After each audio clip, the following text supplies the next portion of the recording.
Hi, I'm Jeff from New York. Please like and subscribe. Episode 67. Jeff booked the hotel. Manager Kim smiled with embarrassment and was left speechless. He had paid such a high price to personally give Jeff those 2 bottles of Louis XIV, but he hadn't expected that Steve Phillips would think the bottles had been brought specifically for him. However, there was nothing he could do, as it wouldn't be appropriate for him to argue with Steve over the bottle in front of Jeff. Looking at the smile in Steve, Manager Kim became suspicious. What was the relationship between this young man and Jeff? He thought. Steve was definitely Jeff's subordinate. The manager's level was not high enough for Jeff to address him in person, so he was only fit to talk to his subordinate. Thinking of this, Manager Kim's respect for Jeff deepened. It's my honor to have everyone come to my restaurant. Let me propose a toast to you all. Manager Kim told the waiter to open a bottle of Louis XIV and pour some wine for everyone at the table. He raised his glass to everyone. A drink with Manager Kim.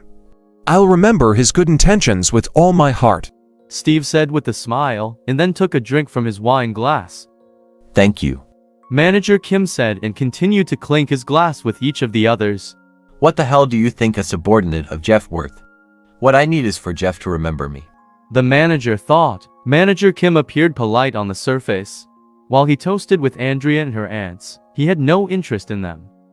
But when he toasted with Jeff's girlfriend Lelaine and her mother Isabel, his smile was sincere. When it was finally Jeff's turn to be toasted, Manager Kim bowed even lower. His smile became even more brilliant as he was flattered and honored by Jeff's company. It was such a big advantage for Jeff to follow me. If I wasn't here, Manager Kim would not treat him like this, Steve thought as he sneered to himself. Manager Kim's attitude also surprised Teresa and the others. That boy Jeff is something else. Not only did Steve agree to eat with him, but Manager Kim is treating him with such courtesy, Teresa thought. She felt that the manager was making too much of a sacrifice, but she realized that since Jeff was a guest of Steve's, he couldn't possibly ignore the poor loser. That also proved how much power Steve had. When it was Teresa's turn for a toast, the manager walked up to her. Teresa noticed that he was very handsome and had delicate skin, which was exactly what she was attracted to. She had been too distracted to pay attention to his appearance. When they'd been talking in the hall, Teresa came up with an idea. Manager Kim was very respectful to that loser, as she was Steve's girlfriend mother, and Steve had a much higher social position than Jeff. She could take a risk with the manager. Even if she did something that displeased him, you wouldn't dare say anything. Hello, Manager Kim. I'm Andrea's mother, Teresa said in a sultry voice as she stared at him and gently touched his hand. His hand felt tender to her. You're so old and you're taking advantage of me, he thought. Manager Kim's face revealed a trace of astonishment as he looked awkwardly at Teresa, feeling that this middle-aged woman was too disgusting for him. However, he didn't dare show his feelings in front of Jeff. Teresa shamelessly continued to try to touch him, but the manager wanted to slap her away. Because of my relationship with Steve and my daughter, Manager Kim won't dare to publicly push me away, she thought. This time, Teresa was even bolder. She found an excuse to touch his arm a few times. Manager Kim quickly left after drinking with Teresa. He felt relieved that he had finally escaped from her clutches, but he hadn't expected that her 2 sisters would try to do the same. They had both also tempted to use his toast to secretly take advantage of him. After the toast, Manager Kim quickly said a few polite words as he looked at Teresa and her 2 middle-aged sisters staring at him. All the hair on his body stood on end. I wonder what else Steve is going to come up with, Teresa said as she and her sisters praised Steve together. If it wasn't for him, how could they eat at such a nice restaurant? Teresa snorted coldly as she looked at Jeff and the other 2, whispering to each other as if no one else existed. Some people only know how to eat and don't even think about who made it possible for them to sit in the most luxurious room, eat the best cuisine, and drink red wine that costs $6,000 per bottle. This kind of person is really pitiful, she said in a low voice. Jeff raised his head and looked at Teresa unhappily. Lelaine pulled at him gently. It's not that big of a deal. You've got a bad temper. We let you guys eat for free, yet you guys still have the nerve to glare at me, she said. Teresa was not afraid of Jeff at all. Forget it. Don't bother with someone like Jeff, who has no morals. Rosalie, one of Andrea's aunts, advised her sister. To be able to make you worry like this, there's no one else like Jeff.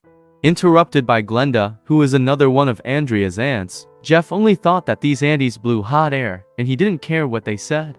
Manager Kim wanted to say a few more words to Jeff, but Steve had been happily chatting with him for a long time.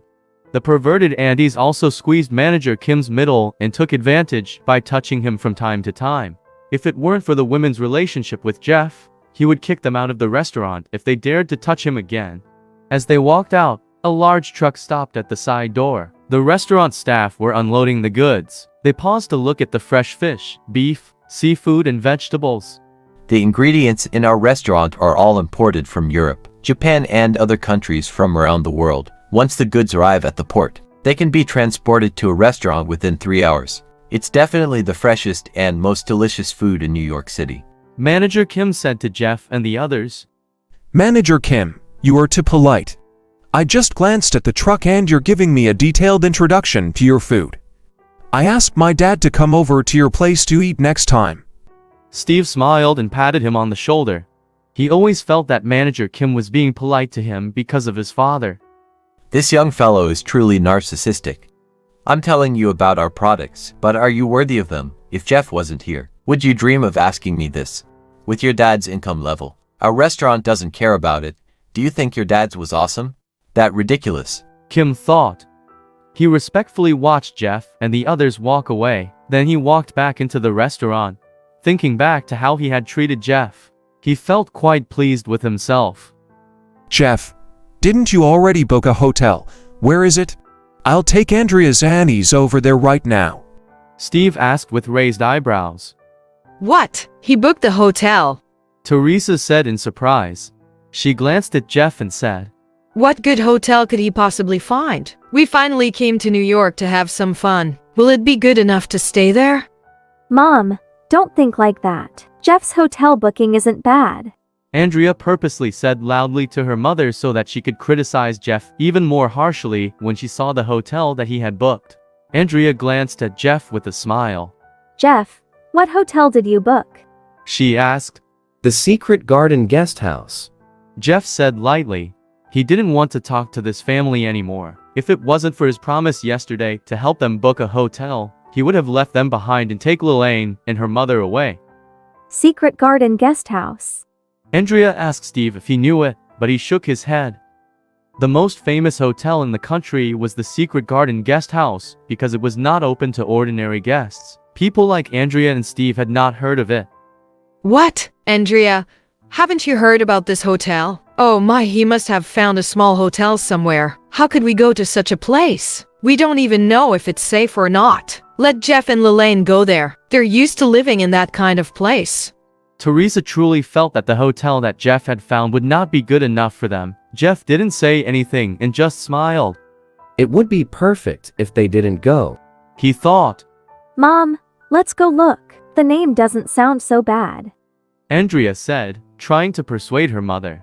Teresa listened to her daughter's words and decided to take a look at the hotel. After getting into the car, Andrea and the others headed toward the Secret Garden Guest House. According to their map, Jeff, Lillian, and Isabel got in a taxi and headed toward the hotel as well.